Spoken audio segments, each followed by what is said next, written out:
Bueno, muy bien. Y continuando con esta serie de contenido de valor para todos nuestros clientes, aquí su realtor Gabriel Zambrano, su amigo en real estate y Cristian Púrez, representante de New American Funding o la banca para préstamos hipotecarios. una belleza. Continuamos entonces. Ya hicimos la primera parte de este programa, ¿no? La primera parte y hablamos pues preparándose para el préstamo, las generalidades de los préstamos, tocamos la mesa de tres patas, tocamos un poquito la parte esta de cómo se calcula el presupuesto, ¿verdad? Para comprar la casa, los gastos, los ingresos, etc. Ahora vamos a ir un poco más profundo, ¿no? Vamos a ir, ¿qué productos son los que se usan? ¿Cuáles son? Cómo se usan, para qué se usan, cuáles son los requisitos de ellos, ¿no? ¿Qué programas utilizados? Y vamos a empezar con el más popular, que es el préstamo FHA. Vamos para adelante.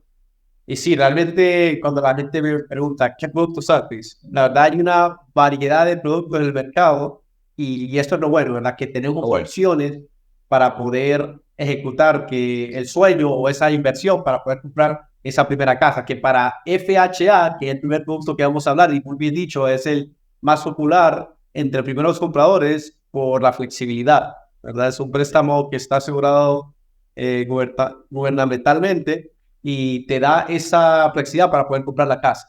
Ok, pero antes de entrar en esto, dijiste algo fundamental. Primero comprador. ¿Qué es un primer comprador? So, primer comprador, es una pregunta muy interesante, Gabriel, porque muchas personas piensan, mucha gente lo dice también, que primer comprador eres si nunca has comprado una propiedad. Cuando Es lo que se entiende. se entiende que es la palabra, pues sí sería primer comprador. En el caso, la definición para la banca y la ley federal sería que no has tenido un porcentaje de propiedad en tu residencia privada en los últimos 3 años. Tres. Eso es lo importante. 3 años, últimos 3 años. Si tú compraste una casa hace 4 años, ¿verdad? Y la vendiste inmediatamente, digamos, y no has tenido ese porcentaje de propiedad en los últimos 3 años, pues eres primer comprador normalmente. Ok, y manteniéndonos en FHA, si compraste una casa hace 4 años, ¿puedes volver a optar para otro FHA después de 4 años? La respuesta simple es sí. Se puede tener un segundo FHA con ciertas excepciones. Entonces, si me preguntas, sí se puede. La excepción es bien clara, así que tendríamos que ver el caso. Claro. Pero usualmente, si ya tienes un FHA, usualmente nos tenemos que ir por la ruta convencional. Convencional. Entiendo, entiendo. O sea, que si tú tienes, si el primer paso, la primera herramienta que tenemos para comprar nuestra casa es un préstamo FHA, que es garantizado federalmente por el gobierno. Por el gobierno, correcto. Eso lo hace más accesible para las personas y por eso es más popular. Correcto. ¿Accesible en qué sentido? Accesible en muchas circunstancias. El tema de ingreso, ¿verdad? Que te permite tener más deuda sobre el ingreso que tú generas. Y en temas más que todo de crédito, te diría. En el crédito FHA es muy flexible. A unas personas que tienen un puntaje de crédito de 580 o hasta menor, pueden comprar una propiedad, su primera propiedad, para poder tener como su residencia primaria. Entonces, te diría que en el tema, si podemos entrar en el crédito, por ejemplo, FHA te permite tener colecciones, por ejemplo. Y FHA permite colecciones. De colecciones que también convencional, pero con FHA tú puedes tener muchas colecciones y todavía se la toda. O puedes tener lo que se llaman charge-offs en tu historial crediticio. O a lo que digamos, un puntaje de crédito de 580, ¿verdad? Que el mínimo, la gente pregunta, ¿cuál es el mínimo para comprar una casa? Si nos vamos por la ruta de FHA, la guía dice 580, pero hasta podríamos, como te digo, he hecho préstamos en el cual ha sido más bajo y se ha podido comprar. Dicho esto, me gusta poner el matiz que si estamos abajo de un puntaje de crédito, Gabriel, de 620, hay ciertos factores compensatorios que tenemos que tener fundamentales para poder comprar.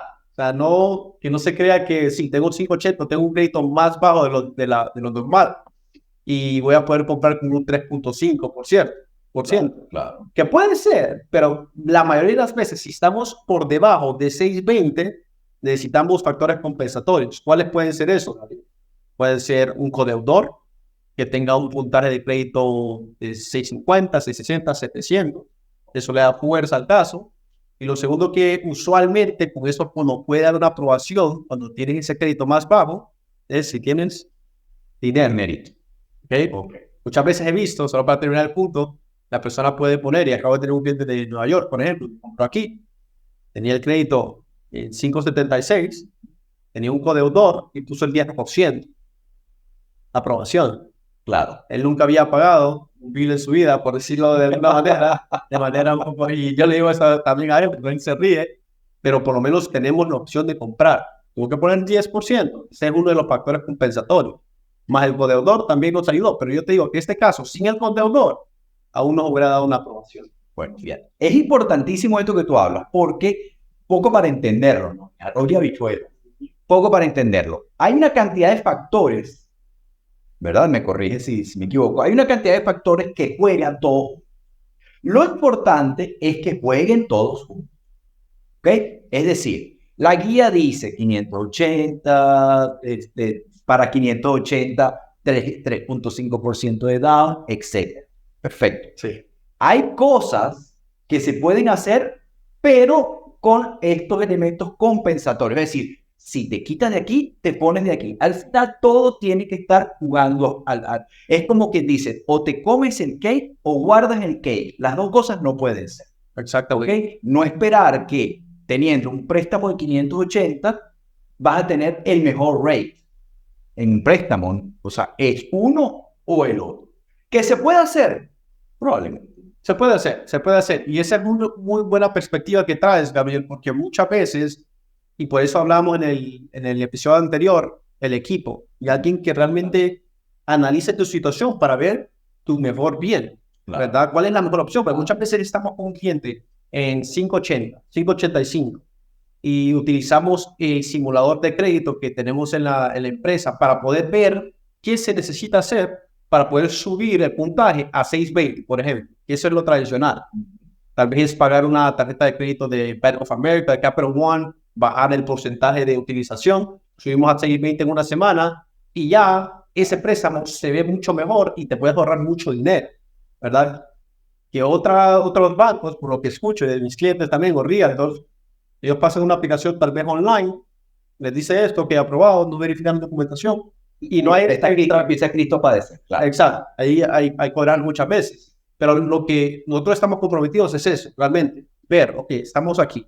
Estamos en 580. Ok, veamos, podemos subir el score, tenemos más dinero, tenemos un poco de autor. ¿Qué podemos hacer para que esa primera inversión, yo lo veo como una primera inversión, esa primera propiedad, sean con los mejores términos y poder hacer eso posible? Y hacerlo, que es lo importante. Tú hablas de una cosa muy importante, ¿no? Este un poco para ir envolviendo un poco todo esto, ¿no? Tú hablas de un codeudor. ¿Qué características tiene que tener un codeudor para ser codeudor? Te diría que el codeudor, si estamos buscando un codeudor, primeramente tenemos que verificar lo fundamental, que es ese historial de dos años. Okay. Caemos a la mesa de tres patas. Caemos en la mesa de tres patas. Porque se va a verificar lo mismo que se verificaría para la persona primaria. Todos tienen que calificar con la misma guía. Exactamente. Entonces, para responder a tu pregunta, el codeudor tiene que tener un historial de empleo de 2 años, ¿verdad? Lo calculamos de igual manera que el primario. Y un crédito que se nos haga favorable, ¿verdad? Ese codeudor muchas veces, como te digo, depende, y hay muchos casos, ¿verdad? Pero tal vez ese codeudor tiene el ingreso y no tiene el crédito, digamos, o está en 580 también. Ahí tenemos que ver si con ese panorama nos da una aprobación. Tal vez el codeudor tiene dinero en su banco, o tiene dinero en acciones que se pueden usar como reservas, o dinero en el 401k, y eso le da suficiente estructura y fortaleza al escenario que nos puede dar una aprobación. Así es. Te he dicho esto, no descualifiquemos tampoco al codeudor. Claro. Pero muchas veces dicen, no, él tiene mucha deuda, él tiene ya una casa. Muchas veces me dicen esto, el codeudor tiene una casa. No hay problema. Se va a considerar esa deuda, ¿verdad? En muchas ocasiones. Otras veces se puede retirar la deuda, como hablamos en el episodio pasado. Claro. Pero también de la suficiente ingreso para darnos ese pequeño poder adquisitivo que necesitamos para poder ser aprobados. Claro, en líneas generales, cada caso es particular. Es muy Y particular. hay que analizarlo en función de las características de cada quien. ¿Ok? Entonces, primero, que lo venimos diciendo desde el primer minuto, no se descalifique usted, por favor. Tome la iniciativa, vamos hacia adelante y empezamos a analizar porque cada caso es particular. No necesariamente la forma como lo hizo uno, porque te lo dicen. Dicen, no, pero ¿cómo es posible que este amigo mío, que trabaja menos que yo, que no sé qué? No sé, habría que ver cómo lo hizo él, pero vamos a ver cómo lo haces. Y hay veces que de alguna manera ha sido mal asesorado, pasa, que hay gente que la han asesorado mal, se frustró y quedó hasta ahí. Y resulta que tenía la casa ahí, lo hubiera podido haber hecho.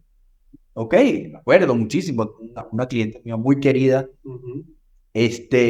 cuando habló conmigo me dijo, Gabriel, a mí no me importa dónde sea, con tal y me aprueben. Y así fue. Todo el mundo le había dicho que no. Todo el mundo le había dicho.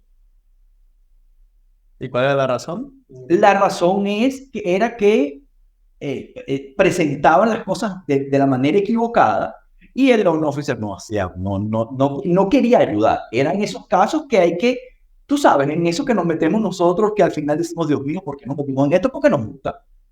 ¿Ok? Porque estamos Para la gente. Estamos para servir. Para la gente. Esto es un servicio. Esto es un servicio. Esto no se trata de hacer un contrato. Esto no se trata, no. Es una cosa de que hay que llevarlo hasta que, porque detrás de esto hay gente. Detrás de esto hay gente, detrás de esto hay gente que quiere su casa, detrás de esto hay gente que necesita moverse, detrás de esto hay gente que tiene problemas y no la podemos descartar. ¿Verdad? Y mucho más conociendo la industria, sabiendo que hay herramientas que le pueden ayudar. Sería muy mezquino no hacer. Exactamente. Así pensamos, ¿no? Exactamente. Y eso es lo que tú dices, reiteramos, creo que esto un par de veces ya, pero el caso es tomar acción. Acción. Porque lo que yo te puedo decir de la forma que trabajas, no sé que tú eres igual, en el sentido de que vemos el caso y te damos, si estamos listos ahora, perfecto, andamos la carta de preaprobación, vamos a buscar la casa. Si no, te damos paso a paso qué hacer para poder llegar a esa meta, porque así lo veo yo. No sé si ustedes también lo ven de esa manera, de que el caso es avanzar para una meta. Puede ser que los primeros pasos sea corregir el crédito, hacer algo con el tema del ingreso, ¿verdad? Revisar los taxes, hacerlo de la mejor manera. De allí también es otro tema muy bonito. Pero ese es el caso, ir avanzando para llegar a esa meta de comprar la propiedad, esa primera inversión que al final puede traer muchos beneficios, te trae muchos beneficios la compra de esa primera propiedad. En todo sentido. Ok, entonces, para un préstamo FHA, ¿cuál es el mínimo del down payment? Mínimo de inicial sería el 3.5% del costo de la propiedad. Sería el 3.5%. Podemos entrar en números si deseas. Vamos a una casa de $300,000. A ver si la matemática va a entender aquí. 3.5 sería aproximadamente $9,500. Aproximadamente $9,800.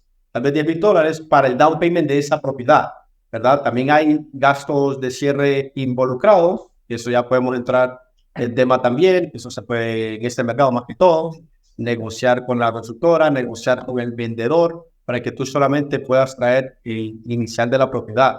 Yo recomiendo realmente tener por lo menos el inicial, ¿verdad?, de la propiedad. Siempre hay productos que podemos utilizar en el mercado para tal vez ciertas asistencias gubernamentales. Eso lo tocamos más adelante, pero por lo menos debería tener el inicial. Si ya quieres tener mucho más control de la transacción y tener más opciones, podemos tener el inicial más los gastos de cierre, ¿verdad? Que sería lo ideal para tener todas las opciones de todos los productos del mercado. Sin embargo, con el down payment pienso que es un primer punto inicial y ya los dirigiríamos de la mejor manera. Mira, yo le digo a mis clientes, a veces se me molestan y otras veces no, pero al final siempre lo agradezco. Sí. Ok, yo le digo a mis clientes que no existe tal cosa como una casa gratis. O sea, no existe tal cosa como una casa gratis. Pensar que tú te vas a meter en una propiedad financiada, ¿verdad? Que valen una fortuna, 200, 300, 400, 500 millones de dólares. Ponle el número. Sin dinero es por lo menos mi uso. Por lo menos. Que sí hay alternativas, claro que las hay. Claro que no. Hay alternativas, hay asistencia, etc. Pero pensar que vas a entrar en tu casa sin dinero en el banco es por lo menos iluso. Entonces, ¿Qué significa esto? Esto es un no en lo absoluto, porque todo se puede ver, todo se puede ver. Aquí entraríamos un poco más adelante porque estaríamos, a mí me gusta identificar cuando hablamos del down payment pronto, inicial, como le llaman, enganche, ¿verdad? Es que esa parte, esa porción inicial que es la que tú pones del bolsillo. Eso es el down payment, ¿ok? Para un préstamo FHA es el 3.5% valor de la casa, ¿ok? Es el mínimo. 3.5% del valor de la casa. ¿Eso es todo? No es todo. De aquí podemos hablar, que lo pueden ver en otro video que tengo en mi canal, que habla del monstruo de las dos cabezas. Eso es cuanto cuento, ¿verdad? Entonces, hablamos del monstruo de las dos cabezas, sin entrar en profundidad de cuál es el monstruo de las dos cabezas. Esto es un monstruo que está entre tú y la casa de tus sueños. No te deja entrar en tu casa. Y tiene dos cabezas. ¿Cómo se llama la primera cabeza? ¿Y cómo se llama la segunda cabeza? Gastos de cierre. Las dos igual de feroces. ¿Ok? Entonces, ¿qué significa esto? Que tú para poder pasar por encima del monstruo tienes que tumbar estas dos cabezas para que se mueran. ¿Ok? Entonces, si el down payment es 3.5% del valor de la casa, los gastos de cierre pueden ser de 2 al 6%. Más o menos lo mismo. Diferencia, claro que las hay, depende del préstamo, ¿verdad? Pero más o menos igual. Entonces, para que tú calcules, quiere decir que una casa de $200,000, que no hay muchas, ¿verdad? De $200,000, el 3.5% serían $7,000. ¿Cuántos serían los gastos de cierre? Otro. ¿Cuánto necesitas para comprar esa casa? $14,000, $15,000, $16,000, $12,000. ¿Se pueden negociar gastos de cierre? Sí. ¿Hay asistencia para el down payment? Sí. ¿Hay programas que te ayudan? Sí. ¿Son automáticos? No. Tienes que aplicar para todo ello, pero bien hecho. ¿Ok? Entonces, punto mínimo de down payment para los gastos de cierre es 3.5%. Fijamos down payment para FHA. Háblame del crédito. El crédito. Regularmente, sí, lo hemos tocado, pero mínimo de puntaje, te diría 580.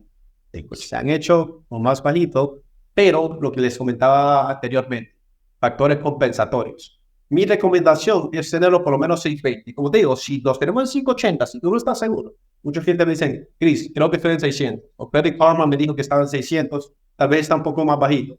Podemos verificarlo y por lo menos tenemos un plan. Y si aprecian eso, usualmente las personas lo aprecian, tener ese plan a seguir, podemos ver qué se puede hacer para poder llegar a ese threshold, se le llama, a esa meta de 620 por lo menos, ¿verdad? Eso sería lo preliminar, te diría, Gabriel. Como te dije, el crédito FHA es bien flexible, claro, que puede tener ciertas colecciones.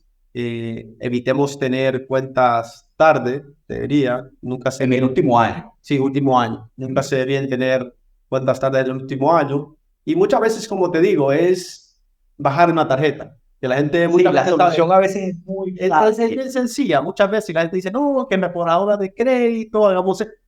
Tranquilidad. No, y para entender un poco, y disculpa que te interrumpa, para entender un poco esto en materia real, ¿por qué 620? ¿Por qué 580?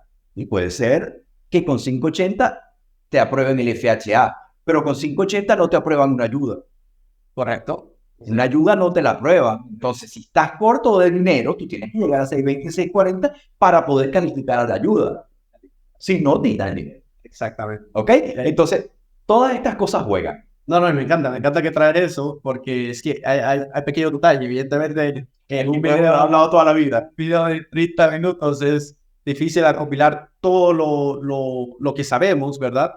Pero por lo menos podemos dar direcciones concisas y sencillas para que tú te des una información de que, mira, voy a hacer esto y esto, voy a chequear mi crédito, voy a llamar a Cristian, voy a llamar a Gabriel para ver dónde estoy parado. ¿Podemos hacerlo ahora? Avanzamos. Si no, ¿qué podemos hacer para poder llegar a esa meta en 30, 60 días, ¿verdad? Para poder cumplir. No, y es fantástico. Este proceso, sabes que nosotros adoramos. Pero a mí me hacen, hay clientes que yo tengo que estamos esperando que lleguen a cierto puntaje en nivel, ¿no? Que, bueno, tienes que bajar esta tarjeta, pagar esta tarjeta, tienes que pagar. A lo mejor estamos esperando que le falte menos al pago del carro para no considerarlo, ¿ok? Estamos esperando un tiempo. Entonces tú ves como mes a mes me van enviando, mira, Ariel, subió 20 puntos, todavía no. Tranquilo, y así va. Es un proceso. Esto es un proceso en donde lo importante es que te sientas en un proceso, valga la redundancia. Y como uno se siente en un proceso con la gente que lo apoya, que no te deja solo, que te contestan en el teléfono, que saben que las cosas se pueden complicar y tú tienes que estar ahí. ¿Ok? Porque el que sabe cómo comprar una casa entre nosotros y el cliente somos nosotros. Él quiere comprar su casa, pero no sabemos cómo. ¿Ok? Entonces, un puntaje mínimo de crédito 580 para FHA. Pero lo ideal es 620 por otras muchas buenas razones. ¿Ok? ¿Para qué se usa un préstamo? ¿Para qué se usa? Bueno, el préstamo FHA la propiedad tiene que ser residencia primaria. Es muy importante. Tenemos que demostrar... Es una residencia primaria. Correcto. La residencia primaria es la cual tú vas a vivir. Es la residencia primaria en la cual tú es owner occupied, se llama en inglés. No me escapa el caso en español, pero eres ocupada por su dueño. que se tiene que ocupar ocupada por el dueño. Sí, bien dicho, bien dicho. Y lo importante aquí es lo siguiente. Mucha gente nos dice también, Chris, yo voy a vivir en esa propiedad, vivo en Nueva York. Aquí el matiz es que hay que poder demostrar al banco y a la ley federal que tú vas a vivir en esa propiedad. No solamente es decirlo, ¿verdad? O yo voy a mudar en 2 meses. Hay que demostrarlo antes del cierre de que tú vas a vivir en esa propiedad. ¿De qué manera se puede demostrar, Gaby? Por medio del trabajo. Claro. ¿Por qué? Porque si yo vivo en la zona de Miami, digamos, y yo voy a comprar una casa en Orlando, no vas a ir todos los días a Miami. Exacto, no vas a ir todos los días a Miami. Te habría unas 4 horas en las cuales yo no puedo demostrarle al banco de que yo voy a vivir en Orlando, ya que mi empleo está en Miami. Que entonces ahí sería poder demostrar de que tú vas a vivir en Orlando por medio de tal vez un nuevo trabajo, que tú vas a vivir cerca de Orlando, o una transferencia en la cual tú vas a vivir dentro de esa área, y con eso ya se puede demostrar que tú vas a vivir en esa área también. O trabajar remoto. Esa es otra opción. Trabajar remoto. Esa colación, correcto. Ya si tú trabajas remoto y podemos demostrar por medio de tu empleador y la naturaleza de tu empleo de que realmente eres remoto, tú puedes vivir en cualquier lado. Tal vez es algo administrativo, computadora. Tengo un cliente que vivía en Texas, ¿verdad? Remoto. Él puede comprar en Florida si no tiene una casa primaria en Texas en el caso. Entonces, hay formas, también, por ejemplo, Gabriel, las personas que ya están retiradas, que tienen su seguro social. Eso es muy importante. Ya les enseño muchos clientes de Nueva York, ya retirados, quieren comprar aquí en la Florida. Perfecto. Seguro social, tú puedes vivir en cualquier lado, te puedes retirar en Florida, que es muy común. Entonces, con eso ya se demuestra que tú vas a vivir en la Florida, residencia primaria, y se podría utilizar el programa FHA con el 3.5% de emisión. Que es el 3.5% es la esmeralda de este programa. ¿Ok? Porque para entrar a la casa pues, no necesitas tanto dinero del bolsillo. Correcto. ¿Ok? ¿Qué pasa? Tú tienes una primera casa en donde tú vas a vivir. Demostraste que tu residencia principal, etc. ¿Puedo yo comprar otra casa con un FHA? ¿Se puede? Puede. Se puede. La respuesta sencilla es se puede. Pero hay que pedir una excepción para tener una segunda FHA. La excepción más grande es relocalización por medio del trabajo. Y tiene que tener sentido, ¿verdad? Tiene que tener sentido. Me ha pasado es importante que, por ejemplo, la persona tiene una casa en Puerto Rico, FHA, que compró hace 3 años, y ellos se van a relocalizar aquí a Orlando por el tema de su trabajo, W2, ¿verdad? Y ese es el factor que por la cual se está moviendo. Nos podrían dar un segundo de FHA. Podríamos aprobar un segundo de FHA por una excepción que se relocalizó por el tema de su trabajo. ¿Y hay un límite de distancia entre casa y casa? Fíjate que me parece que 100 millas. Son 100 millas. Me parece que 100 millas. Varía un poco, depende del trabajo. Sí, regularmente FHA pide 100 millas. Fíjate que esa relocalización, eso podemos... No sé si piden 100 millas. 100 millas se dice mucho. Habla, porque no sé hasta qué punto es un mito. Se dice 100 millas. Pero lo cierto es que no es fácil. Este programa no está diseñado para comprar casas al 3.5%. O sea, eso es lo que quiero dejar claro. El programa es para primer comprador. Ya definimos que es primer comprador. Luego, no se puede utilizar este programa para inversión. Correcto. Para inversión. Aquí vamos a entrar en una cosa que es medio que a nadie le gusta tocar. ¿Ok? A nadie le gusta tocar. ¿Qué pasa si yo llego y me compro mi casa y cerré mi casa por el 3.5%? Y me voy a vivir en casa de mi mamá, ¿verdad? Y alquilo la casa. O sea, ¿cuáles son las consecuencias? Porque eso no es una casa de inversión. Tú no estás supuesto a alquilarte una casa con un FHA porque primer comprador. ¿Cuáles podrían ser las consecuencias en ese caso? Esa es una muy buena pregunta. Yo creo que esto ya se lo dejaría hasta un abogado, de alguna manera. Sí. Pero lo que dice la ley es que FHA tienes que vivir en la propiedad como residencia primaria por lo menos un año. Sí. Después tienes esa posibilidad de poder rentarla. Si ya la persona compra un FHA, sin nosotros saber de que nadie va a poner inversión, claro, nosotros no sabemos, ya queda a consecuencia del cliente, ¿verdad? Si ellos hacen los pagos a tiempo y todo, al final el banco lo que le interesa es los pagos, pero ya allí es cuando entran ya las entidades gubernamentales, HUD, etcétera, que ahí le pueden ir a tocar la puerta y hay un riesgo. Lo importante es que hay un riesgo. Eso es un balance. Hay un riesgo. Eso es fraude. A nadie le gusta hablar de esto, ¿verdad? Pero hay un riesgo. Y el riesgo puede ser que active una cláusula de aceleración. Una cláusula de un acceleration clause lo que dice es que, por la razón que sea, ¿no? Pues tú tienes, si ellos descubren que la casa no está para el uso en donde fue determinada o lo que sea, te pueden aplicar una acceleration clause que no es otra cosa de que tienes que pagar el préstamo ya. O va a perder. La vez te dan un tiempo, y no, dame 15 días, no, te dan un tiempo bien corto para tú salir de eso. No quiero decir con esto que es información. ¿No? Es información, sí. Porque si no cumple con los términos que se firmaron el día de cierre, pues siempre hay cláusulas las cuales el banco te puede regresar. Si pagas y tal. No quiero decir nada, esos son temas de abogado. Exacto. Evidentemente, si la persona está haciendo eso es porque quiere tomar el riesgo, pero realmente es a su responsabilidad. Es claro, para dejarlo claro. Sí. Entonces, bueno, para el primer comprador, el beneficio del 3.5% y el beneficio de un mínimo de crédito de 500. ¿Ok? Háblame del seguro de la hipoteca. El seguro de la hipoteca con FHA se llama Upfront Mortgage Insurance. Okay. Entonces, eso se requiere para todos los préstamos FHA. Ese es la cobertura que al final protege al lender, pero se requiere por FHA, por la entidad de FHA.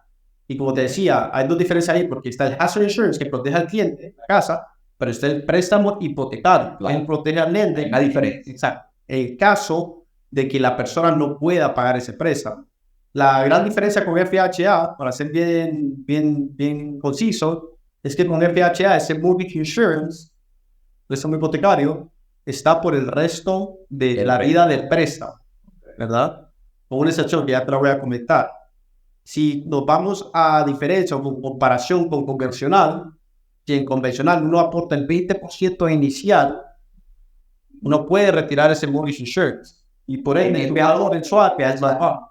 Con FHA, absolutamente. Recibí una llamada hace poco, por cierto, tal vez 2 o 3 semanas, me preguntaba la cliente por qué se le estaba retirando de su escrow el mortgage insurance cuando ella puso 20%. El caso es que ese préstamo que cerramos con la JET era residencia primaria y por temas de interés, en este caso, de acuerdo a su crédito, nos fuimos por la ruta de FHA. Ella puso el 20%, sí, pero nos fuimos para el producto de FHA. Y FHA, si pones el 20, 30, 40, 60%, es lo mismo. De igual manera vas a tener el seguro hipotecario, el mortgage insurance. Entre más pones, menos el porcentaje que te colecta FHA. Pero de igual manera siempre está por el resto de la vida del préstamo. Interesante, muy interesante. Lo que quiere decir esto es que cuando se calcula, ¿no?, el pago mensual de la casa, ¿verdad? Hay varios elementos que tú pagas junto en la hipoteca. No es solamente la hipoteca. Tú vas a pagar lo que es principal e intereses, que eso es fijo durante la vida del préstamo. Eso no va a cambiar, ¿verdad? Pero van a haber elementos que son el seguro y los taxes que van a variar. Correcto, pueden variar. Pueden variar. Realmente varían. Entonces, ¿por qué me sube la hipoteca? Por los taxes, pues, o por los dos en estos tiempos. Correcto, en estos tiempos. En estos tiempos. ¿Ok? Entonces, cuando tú hablas de que tienes que pagar una porción de tu pago en un seguro de hipoteca, ¿verdad? Si tú tienes la posibilidad de sacarlo de ese pago, te baja la mensualidad. ¿Okay? Por eso es que hablamos de que con FHA, que es una desventaja. ¿Okay? Que por eso que hablamos de que en FHA, esa porción por el seguro de la hipoteca siempre va a estar ahí. Ahora, cuando tú te vas por la vía convencional, al llegar al 20% del valor del préstamo, se cae, no tienes por qué pagarlo, y esa diferencia, que puede ser 100, 200, 300, 500, depende del valor de la casa, ¿verdad? Sale de la hipoteca, sale del pago de la hipoteca, cosa que es conveniente. Conveniente, lo decías, desventaja, y lo mencionaste, en términos generales se podría ver como desventaja, pero fíjate que depende del cliente, porque mucha gente que tiene un crédito tal vez menor, ¿verdad? Como si tenemos un cliente con un crédito de 660 y tenemos las dos opciones, irnos a FHA o convencional. Para esta persona, el 660 puede ser mucho más cómodo en temas de gastos, de interés, irnos a FHA que convencional, aún si se retira el préstamo en mortgage insurance, en seguro hipotecario. Okay. Entonces muchas veces se hace este plan de que, bueno, vamos a comprar la propiedad de FHA y ya cuando tengas el aporte del 20%, se refinancia a convencional, y aún así le puede salir más barato que irnos convencional de una vez. Que eso va a depender del crédito. ¿Sí? Depende mucho del crédito de la persona y del escenario como tal. Pero como te digo, hay mucha gente que ha convencionado con eso. Pero muchas veces, lógicamente, y en números, no hace sentido en lo convencional, pero podemos ir con FHA, que tiene un pricing, una tasa de interés, si lo calculamos dos créditos de la misma manera, un porcentaje más cómodo para el cliente. Interesantísimo.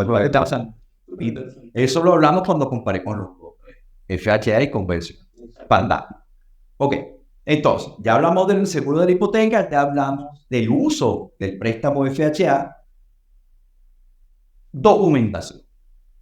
Imagino que es general para todo tipo de préstamos, algo en particular. Imagino que todo tiene que ver con la mesa de espaldas. ¿Qué documentación hace? Sí, te diría que más que todo, ya hablamos de la documentación en general, que podemos repetirla para las personas que están en este programa, si no pueden regresar al anterior, que fuimos mucho más profundo.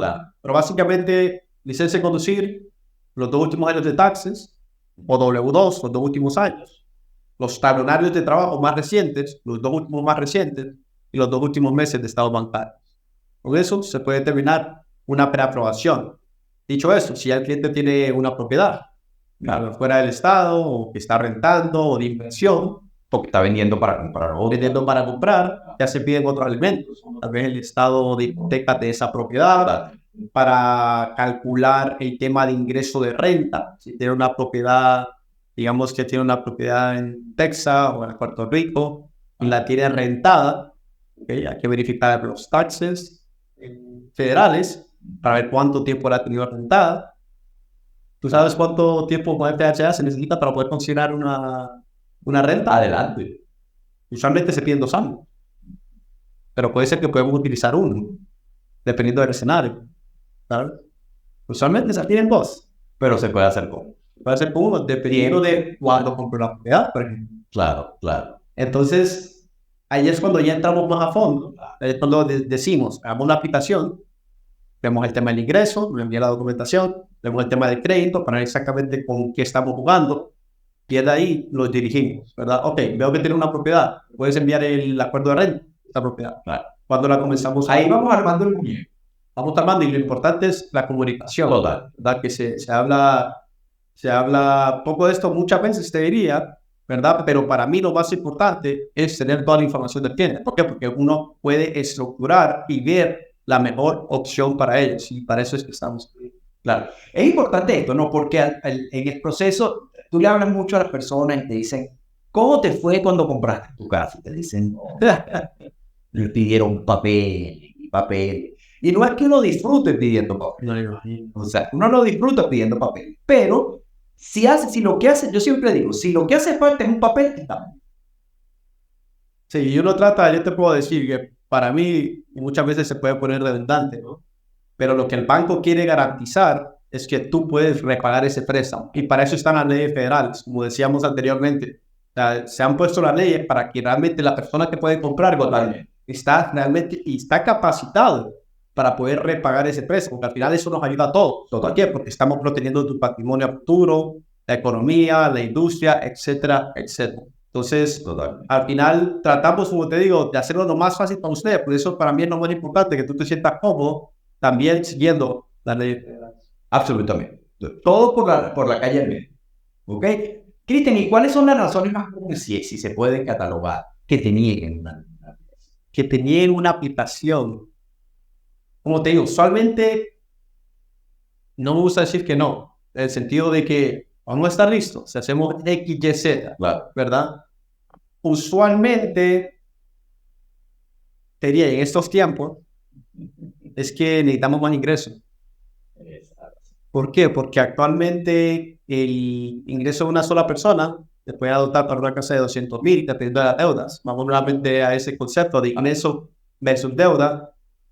Te puede dar para una casa de 200,000. Pero tal vez dónde está esa casa. Exacto. Hay que ver también lo que desea el cliente, ¿verdad? Pero si tal vez el cliente te dice, mira, quiero quiero una casa de $500,000 o otra área, $400,000, sabemos de antemano que vamos a necesitar más ingresos. So, no es una negación como tal, solamente No se puede trabajar. es algo que se puede trabajar. Mira, Una guía que ayudar o algo. un codeudor al final, ¿verdad? Que nos pueda subir o podemos aportar ese ingreso para poder subir el poder adquisitivo de la persona primaria.